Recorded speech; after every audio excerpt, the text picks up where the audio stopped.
Hi. So I just wanted to share with you something that has been on my heart and mind to share for the last couple of weeks. And it's a memory. 5 years ago, I found myself at Gatwick Airport in London, about to take a flight from London to Port of Spain. But instead of sitting and waiting to board the airplane like any other passenger, I was walking. For 3.5 hours, I walked around Gatwick Airport, and I wasn't trying to build up miles on my Fitbit or steps on my Fitbit, not miles, steps on my Fitbit. I wasn't trying to do that. I was walking because I was extremely anxious, claustrophobic, and afraid. I was experiencing a fear of flying. I couldn't eat. I couldn't think. My mind was racing. I was just so overwhelmed by the thought of having to be up in the air in an enclosed space for 8 hours. And let me just tell you, I was also extremely disappointed in myself because the thing that I had gone to London to do, I hadn't achieved. And now I was fleeing from that place, thinking that once I got out, the fear would subside.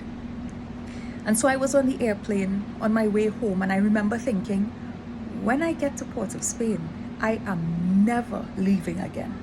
When I put my feet on the soil, that will be the end of that. It will be done. I will be back in my comfort zone with my comfortable job, with my comfortable home, and it will be done.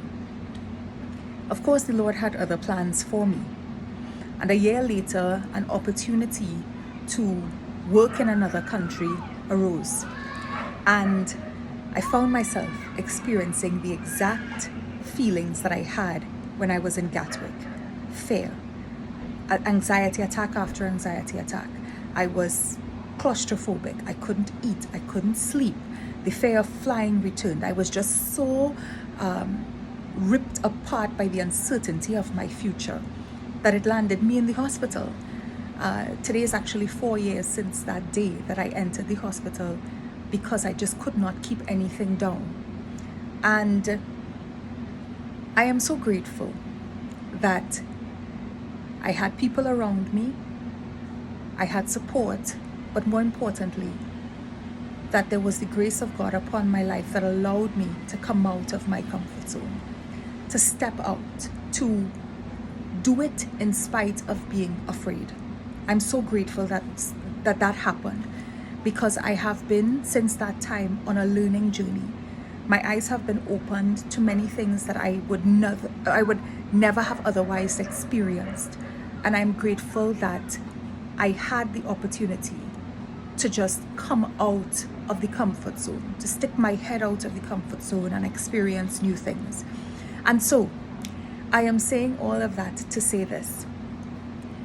There is something called death by comfort zone. And when you are experiencing the fear of leaving the comfort zone, you think that the fear will kill you, but the fear does not kill you. It is the comfort zone that kills you. And let me just say this, the comfort zone, if you are content in the comfort zone, if it is contentment that is keeping you in the comfort zone, then stay there. It is a blessing. But if it is fear that is keeping you in the comfort zone, I encourage you to take the giant leaps, to just step out, whether we're talking about a job, a relationship situation, opportunity professionally or otherwise. Don't stay in the comfort zone out of fear. The fear passes. Take it from me, the fear passes. But what you will never get back is the opportunity if you let it pass you by. So that's my big share. 4 minutes of sharing, vulnerable sharing. But yeah, death by comfort zone.